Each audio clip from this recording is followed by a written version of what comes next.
We're happy to have back for the third consecutive year Lee Kemp. Lee was a three-time NCAA champion, three-time world gold medalist and bronze medalist as well. And Lee, welcome back. I know a lot of excitement the past couple of days, and now it comes to a climax on finals night. What do you remember about this night in your day?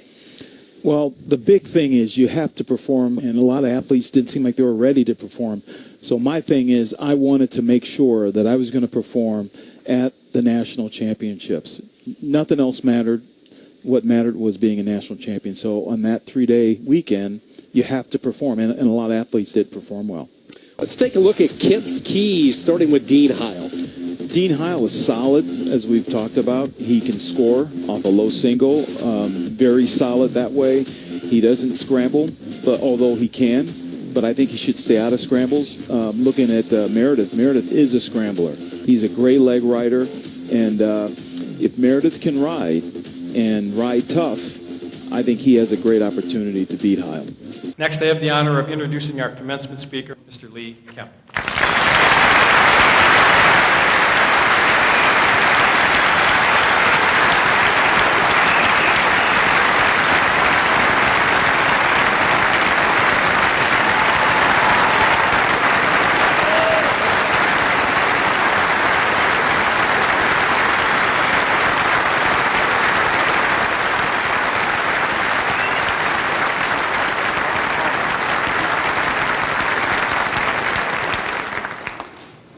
Thank you for that applause, but you're really applauding the graduates. That's why I'm here, that's why we're all here, but thank you so much for that. I learned, though, that my wins record was broken by John Connick. Incredible unity that I see in the Chardon community. I was here yesterday, so I had a chance to interact with a lot of the wrestlers on the team. A lot of the parents were there. There were coaches there. And I walked around the school and saw the various places within the school, and I heard all the stories. Just incredible, incredible stories of courage and unity and strength. And the thing that I take away from all that is you have the power to choose. That is so powerful. You can choose where you're going in your life. You can choose exactly where you want to be in your life. So to the graduating class of 2012, I wish you all the success that I know you're going to have. Congratulations.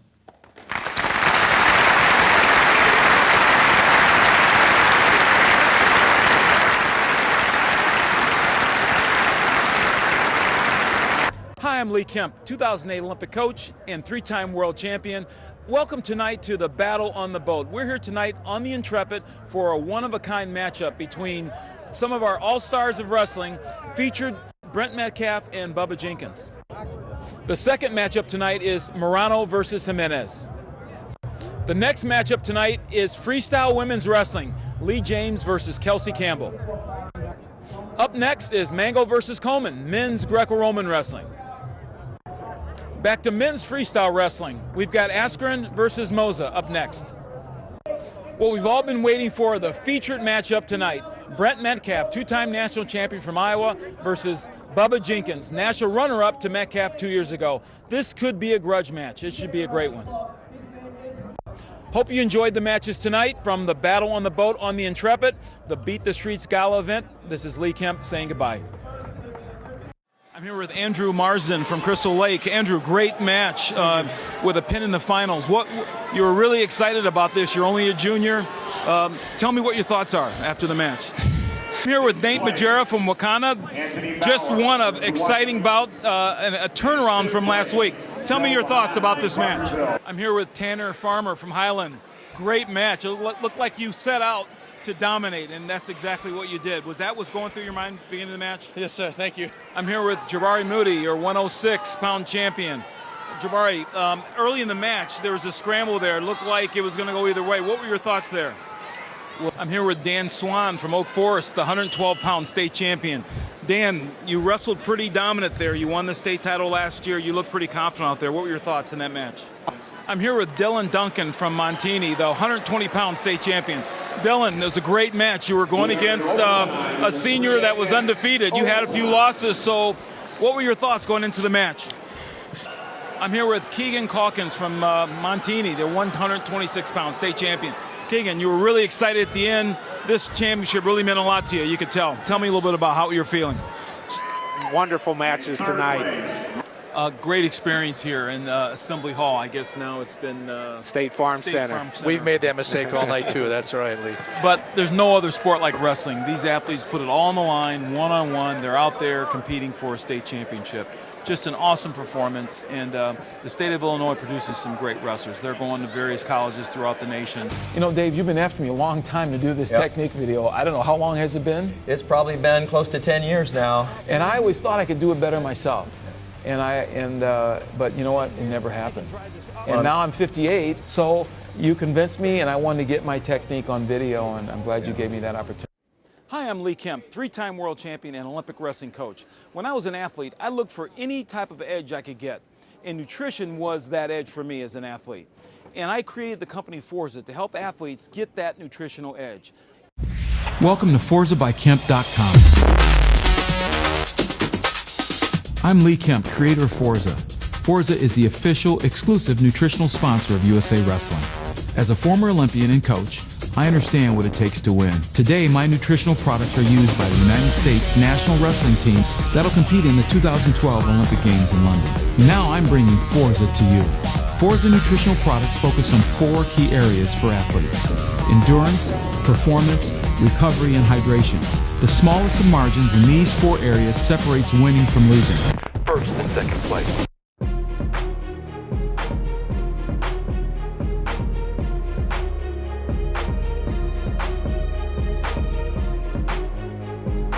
Forza's Strength Powder is one of the finest nutritional packages ever designed to maximize efficient recovery after intense training, workouts, and competition.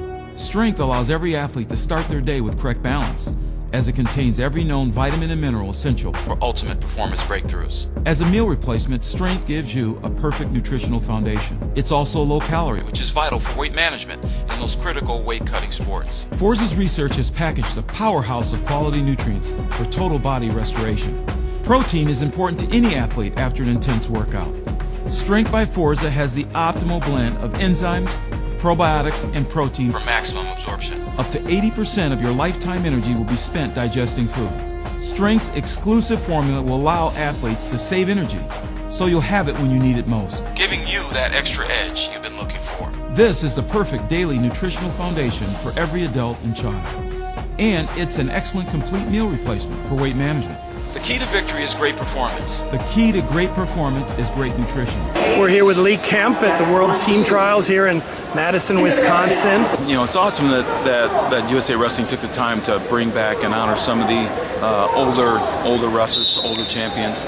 That was especially a memorable time for me because out of the 10 weight classes, we had 5 Wisconsin wrestlers on the team, and that was a true testament to what Russ Hellickson was bringing to our Wisconsin Badger program, led by Dwayne Clevin, the head coach. But Russ was the architect of all that, and we were building a great team. You know, a great presence, great team, great technique, and a lot of the wrestlers on that team all incorporated the technique that Russ was showing us. So it was almost like a reward for all the hard work that we've been putting in. And I think a lot of my, national championships, and then I'd won a world title the year before that too, and that all came from the core training and skills that I learned when I was there at Wisconsin under Russ. It was great. It was a great experience. 1979 seems like a long time ago. A lot of these younger wrestlers, they look 79. That long time ago. Yeah. I wasn't even born, obviously, then. So, but I think when you bring the youth close, right up front and close to our history, that's what'll make us stronger as a country. When people think of 79, they also think of 80. This group of athletes were #1 going into an Olympic year and didn't get the opportunity in because of the Afghanistan invasion and the boycott of the Moscow Games. And you were one of the ones that didn't get the Olympic opportunity from that team. Some did. You think about that situation too when you get together with a few of the guys that had to go through the next year's experience? Yeah, I absolutely do. 1980 is, I even hate admitting this, but I'm bitter over it still. It bothers me. I know psychologically I need to let that go because it's not real healthy, but it does bother me because I had put so much into that, and not just me, all of us. You know, I look at all the team members there. Every one of them had a legitimate shot of being gold medalist in the Olympic Games in 1980, not just me. But we all put so much into it, and have it just taken away, it would have been easier for me to accept had it been something like getting beat maybe, or even an injury. I mean, that you can understand, but when you have it just literally taken away, and for us as athletes, we didn't understand the political goals that maybe Jimmy Carter had at the time. I can't really stand here and say real critical things about that decision that he made, and I'm not sure what his thought process was, or his cabinet, the people around him, but he thought it was a good decision, so he carried through and made it happen. But hindsight, obviously, we look back and we realize it really was no point. It didn't accomplish really anything, and what it accomplished was it screwed up the next 4 years. In LA, the Soviets and their allies didn't come. So for me as an athlete, I wanted to be the best, and to have it taken away in 80, and then to think, okay, I'm going to train through 84, and then to have word of the boycott happening in 84, I'm not making any excuses, but it was really difficult mentally to train, knowing that it wasn't going to be a full Olympics with there either, you know? So it was just all the way around a bad experience, and I still feel bitter about it. Can't really understand. In fact, to try to make some light of it, sometimes I remember specifically prior to 1980, I felt so confident I was going to be an Olympic champion through some close friends, circles.